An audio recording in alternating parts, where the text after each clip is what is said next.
When have you seen the real world hit a spoiled brat? When the high school principal's daughter, who previously got away with all kinds of garbage behavior, vandalism, drinking, major bullying, got caught vandalizing a lecture hall in uni, she was unceremoniously dumped and banned. Parents whined for months on Facebook about their poor baby's unfair treatment and the fact that her applications to other unis were being denied. Spending $50 on food a day is not normal. College girl got cut off from her parents for drinking and not going to class and had to get a job. She put on Facebook about how she's gonna go hungry and needs money. People offered her food and to make her dinner. She said, "That's okay, I just need about $40 to get through the day. I don't like to grocery shop." If you're wondering how she went through that much a day, she always ate out at a restaurant and had Starbucks twice a day. Add in snacks and alcohol and there's $40 in one day. I was a school bus driver in the 70s, during height of court-ordered busing, so I ferried poor kids to the rich side of town, then rich kids the other way. Lots of entitled brats, but one stands out. Super entitled kid, constantly defying rules. Eventually I caught him with too many witnesses attempting to set a bus seat on fire with his lighter. School officials were called. Hearing with officials and rich dad, and he's banned from all buses for the rest of the semester. Dad offers to pay for the damage and quietly accepts the punishment. Then comes the surprise. Next morning when I arrive at 6 a.m. to clean my bus, regular task every morning, rich kid and dad are standing there. Dad introduces me to my new personal bus cleaner for the rest of the year. He brings the kid every morning and forces him to wash and clean the floors of my bus before taking him to school. By the end of the year, entitled kid is actually working hard and being friendly. We're getting along pretty well, and I help him out sometimes so he can get on to school. Kid turned out okay when all was said and done. Good move by dad.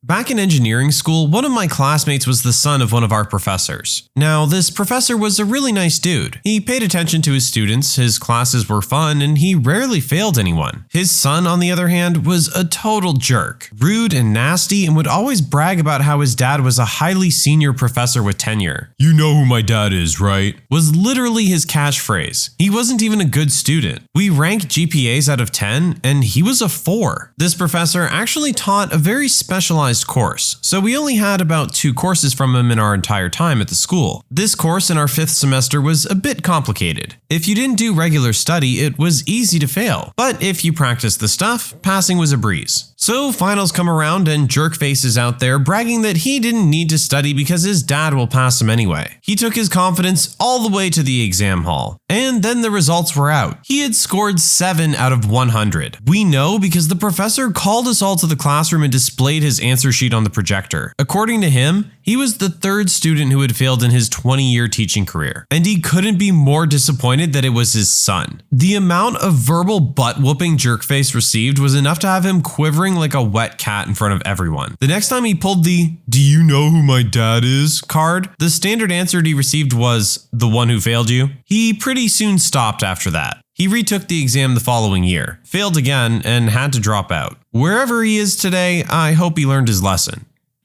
When I was working at a public library, we had a few local celebrities come in from time to time. Most of them were nice, but one had a real stick up his butt. He would complain about having to stand in line, about late fees, and about everything else. We would just say, "Sorry, those are the rules," or "Thank you for being patient," even though he wasn't. One day, he and I were apparently both having a bad day, and when I told him there was a limit on how many DVDs or video games he could check out at a time, he slammed his hands down on the desk and raged. "Do you know who I am?" This is a grown man, mind you. I was a little college student who barely looked old enough to drive. I was sick of his low-key bullying, so I just looked at him and said, "Yes, I do, Mr. X, and the rules still apply to you. Which of these would you like me to put back?" He was stunned. I don't think anyone had ever actually told him that the rules for everyone else did in fact apply to him as well. He was a little nicer after that. Not a lot nicer, but still.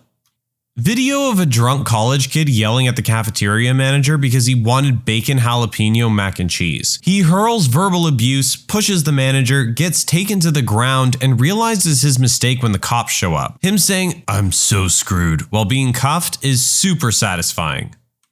When my brother was in school, he was horrifically bullied for being autistic, and his bully was the most entitled little brat I've ever had the displeasure of meeting. His father paid for boxing practice, karate lessons, and other martial arts. This made him think that he was the best at anything physical. My brother isn't overly fond of sports and prefers to read in the library. As the typical nerdy kid, he's a prime target for bullies. One day when the bully had cornered my brother up against a wall, my brother finally decided he wasn't just going to take it anymore. But he strongly dislikes violence and thus would not be fighting back. Instead, when my bully tried to punch him, my brother ducked. 3 broken fingers and a trip to the hospital later, the bully's father finds out what's been happening. All his extra classes and training were cancelled. He had all of his electronics and games sold, and if he wanted to have a car, he would have to work for every penny himself.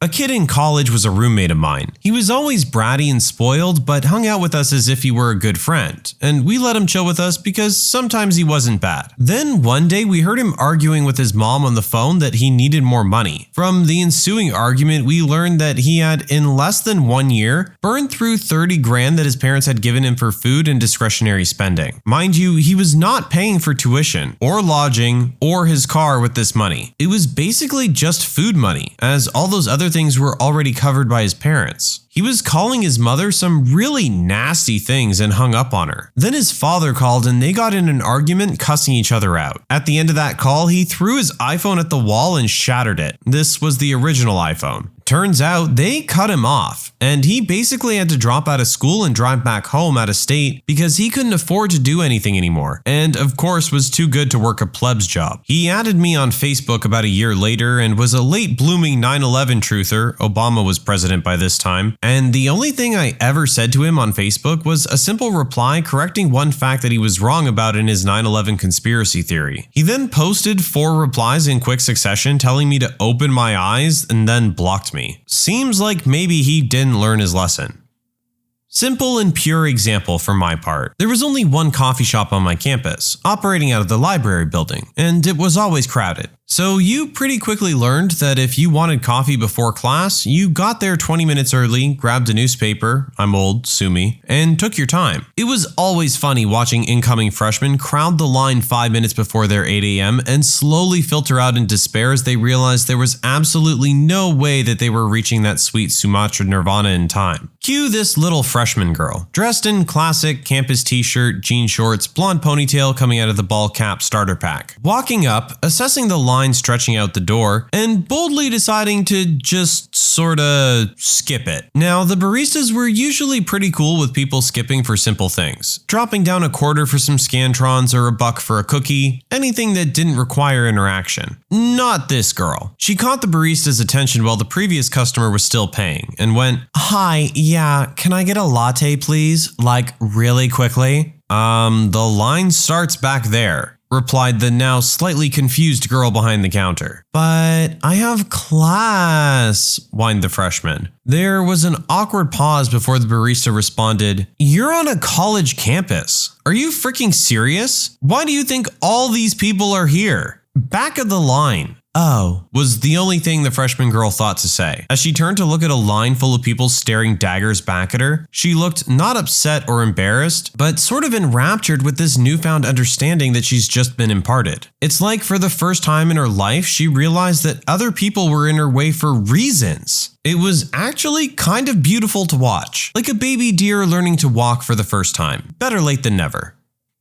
One of my favorite things about the military is that in a uniform, nobody can tell how privileged or unprivileged you might have been. It's a total blank slate, and for many, it's humbling to not get to/have to wear your social status on your sleeve. On my second ship, there was an E2 who grew up very wealthy and was a jerk about it. He wasn't afraid to let us know. He thought that he was better than his peers. There's a stereotype of the enlisted guy who thinks of himself as an officer, as a way to pretend that means anything. That's this guy in every way. And he would try to get out of crappy enlisted work because he was going to be an officer, probably even a commanding officer of a ship. So there we were, a few hours into his first deployment, and this jerk gets violently seasick. It lasted for days. I don't know if you've ever been around someone who can't open their eyes without yakking, but it's awful. You really feel bad for them. It's hard to watch someone go through. Not with this guy.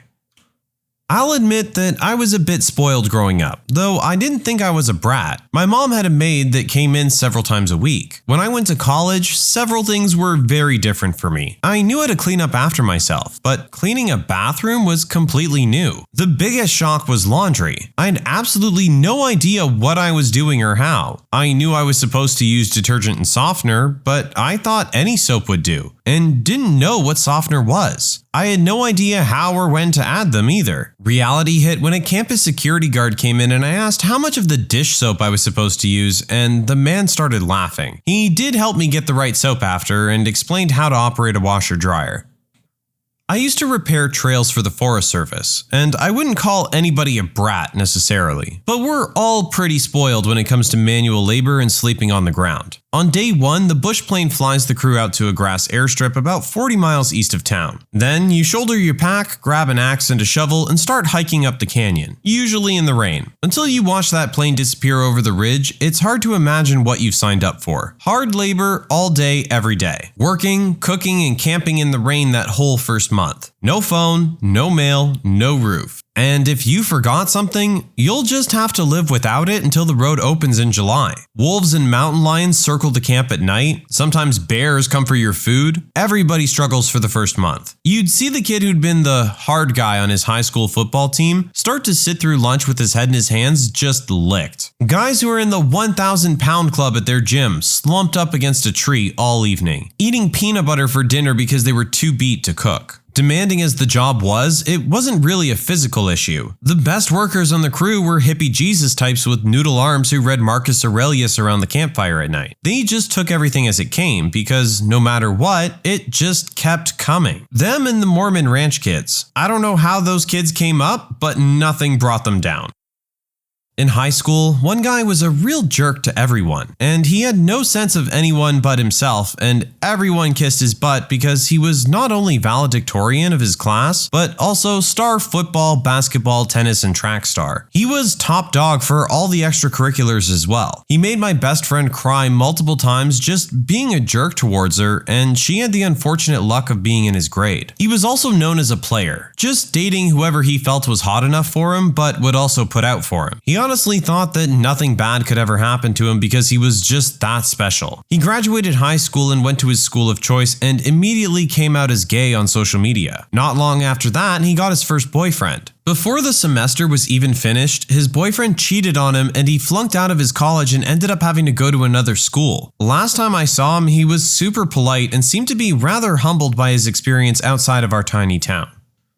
I was out at a farm with my cousins for a party. It was more like an afternoon barbecue with all the parents sat talking and cooking while the kids ran around playing. Usual lazy afternoon in Africa. So anyway, I was 16 at the time, making me the oldest of the kids, and I'll admit that I was all back of the bus, too cool for school type of cringy teenager, and was practicing my casual aloofness. Now, there was this German couple there with this absolute monster child of 5 years old who made it his mission to terrorize all the other kids. The parents of this little Adolf sat beaming with delight watching their little ray of sunshine play with other children. Eventually, it became apparent that they were not going to do anything about it, and my parents told me to keep my cool and just ignore him, which I did because I didn't want to put my parents in an awkward situation. At some point in the afternoon, the kid found one of those plastic toddler toys. You know the ones where they can sit on it and push themselves around, but it also has a handle at the back that toddlers can use as a walker. So he finds this toy and is running around the lawn full speed, ramming all the other kids. Now, I did tell him nicely that it was not good to hurt the other little boys and girls, but he just straight up ignored me and carried on with his game, giggling and chasing the other kids. He also decided that I was now fair game and I got rammed in the ankles and Achilles tendon a few times, and I'm fuming. His parents were watching and laughing the whole time. Eventually, I'm done with this little jerk, so I position myself in front of this small ditch, only about a quarter inch deep and full of grass, and pull out my phone pretending to read messages. I was making myself an easy target for the little brat. He comes charging up behind me, aiming for my heels again. The front wheels go into the little ditch, stopping the walker. The kid was pushing it so fast fast that his momentum carried him right over the handlebars, right over the push toy, and past me, face planting into the dirt, going full scorpion. There was no blood, but he lay there screaming. The best part was that the parents watched the whole thing take place, and they and the other parents never suspected that I stood in that exact spot for that exact reason. His parents were kind of peeved that the kid hurt himself while I was watching the kids, but they couldn't say anything, so they just kept the boy close the rest of the day.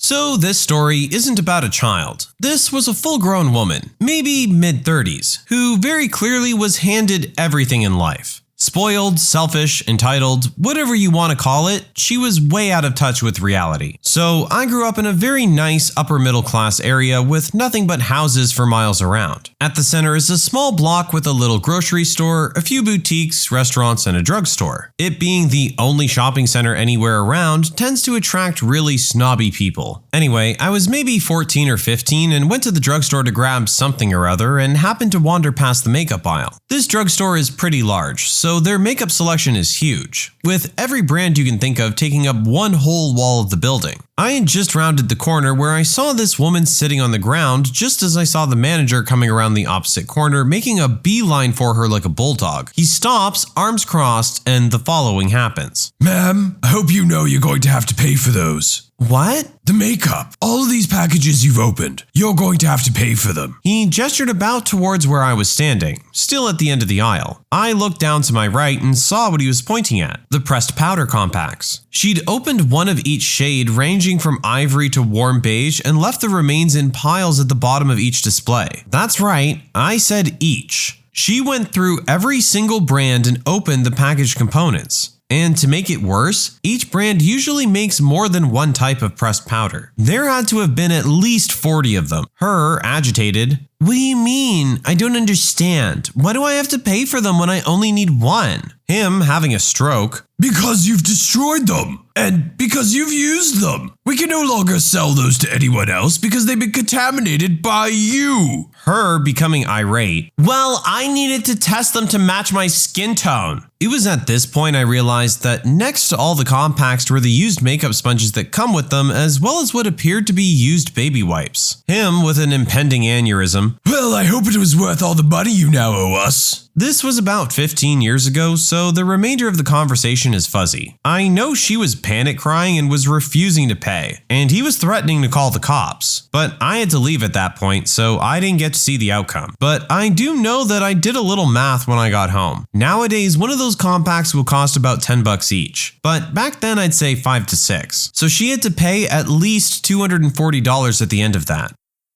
My friend is this entitled younger brother who acts like the world revolves around him. While his dad is stern with him, his mom babies this behavior and he can get away scot-free with almost anything. He gets angry very easily, and even at the slightest things. I was over at my friend's house, and while we were downstairs, we heard a loud crash from his brother's room. It turns out he was playing Fortnite on his TV and threw the controller into the glass table, which shattered. My friend called me later in the day over Discord and told me how after his dad came back, he grounded his brother for a month, and he wasn't allowed to play video games or go over to a friend's house. He had to pay for a new table with his allowance and had to do chores. He got what he deserved. Went on a double date with my boyfriend, his friend, and his friend's date. The whole evening she was rude, snobby, and overall a demanding person that felt entitled to whatever she wanted. She was rude to the waitstaff and suggested we tip them nothing for refusing to refund her order after she ate the whole thing and complained about everything. On the car ride back, she started driving, then halfway through the drive announced she didn't want to drive anymore. The rest of us had been drinking, so we all refused to take over. She said, "Fine, but I'm not driving either." Let go of the steering wheel and slammed on the brakes. We got rear-ended and it was her car, so no cost to the rest of us. But it was instant karma for her behavior and attitude. When I was in high school, there was this horribly bratty rich kid who loved to pick on others, push people around, and play the "do you know who my dad is" card a lot. Let's call him Todd. I hated this kid all through school. Final year of high school, I'd had a bad day one day and it obviously showed. Todd sees me walking in the hall and makes some snide remark about my shirt. I promptly tell him to shove it as I'm not in the mood. He walks over to me while I'm at my locker and slams my locker door and shoves me. I recall that that he said something else, but I honestly don't remember what it was. I just remember that I saw red and drove my fist into his nose like a truck. I stomped away all teenage and angsty. Got called to the office the next day. Todd is sitting there with his father and the principal. I knew I was screwed. The principal shows us all the security camera footage of what went down. I'm assuming an expulsion is coming my way when Todd's father puts his hand on my shoulder and smiles. He tells Todd to say thank you, and we both look at him dumbfounded. "Why would I say thank you? He broke my nose," says Todd. And his father responds with, "Because if I had been there and seen you act like that, I'd have killed you." He stood up and left, and I was excused to return to class. Todd never bothered me again. My former roommate's sister got slapped pretty hard. She knew absolutely nothing of the real world. Couldn't do laundry, cook food, clean, nothing. Her mom paid her share of the rent and she didn't even have to work while she was going to college and staying under our roof. She had the perfect setup. She was so dense, she kept her social security card in her wallet and it was stolen the first day she moved to the big city, even though she was warned. But oh, she knew better. Later on, she decided she didn't like living with us and our rules, such as you can't let your friends live in our apartment. It's against the lease. If your friends are gonna come over and make a big mess and eat all the food in the house that we pay for, we need compensation. We're fresh from college, low-income wage earners at the time. We can't afford it. And she needed to be respectful of quiet hours and clean up after herself. So she decided to make her daddy move her out so she could move in with a diagnosed schizophrenic who refused to take her meds and was a hoarder. Her mother and father said, "If you move out, we won't support you." She did it anyway. Oh, how she complained and moaned. "I had to get a job at Burgerville. The people there stole my paycheck from my wallet because I kept all of my paycheck in cash in it. We can't afford internet. It's so expensive. Food is so expensive." Well, she ended up quitting school and moving back in with her mom. When you subscribe, make sure to hit the bell to turn on notifications. Put the playlist on in the background to finish listening to all the stories, linked at the top of the description. And if you like Am I the Genius, give Am I the Jerk a shot, linked in the description as well. Either way, thanks a lot for watching, and we'll see you guys next time.